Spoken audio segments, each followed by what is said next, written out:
भयावह जंगल की खौफनाक कहानी। गांव से कुछ ही दूरी पर एक घना जंगल था जिसे डरावने पेड़ों का जंगल कहा जाता था। गांव वाले बताते थे कि उस जंगल में जाने वाले कभी वापस नहीं लौटते।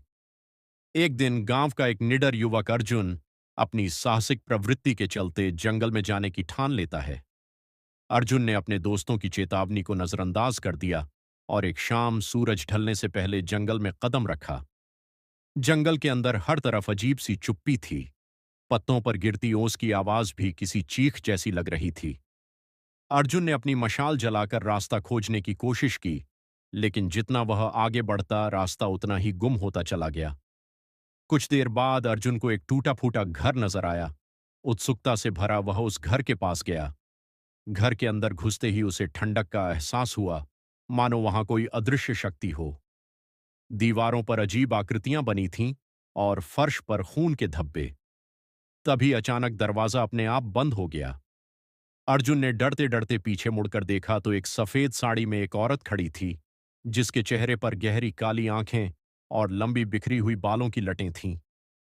औरत ने अपनी सूनी आंखों से अर्जुन की तरफ देखा और भयानक आवाज में कहा, तुमने मेरी नींद क्यों तोड़ी? अर्जुन का पूरा शरीर कांपने लगा।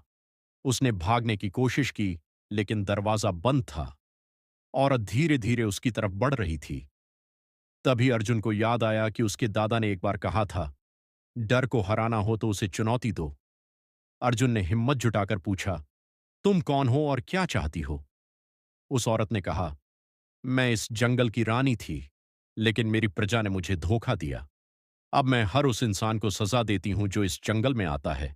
अर्जुन ने कहा, अगर तुम्हें इंसाफ चाहिए तो मुझे बताओ, मैं तुम्हारी मदद करूंगा। औरत की आंखों में एक पल के लिए नरमी आई।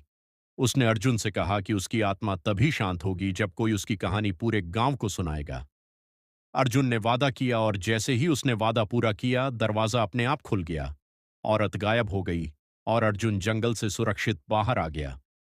उसके बाद अर्जुन ने गांव में वह कहानी सुनाई और लोग उस जंगल में जाने से डरने के बजाय वहां उसकी आत्मा की शांति के लिए पूजा करने लगे।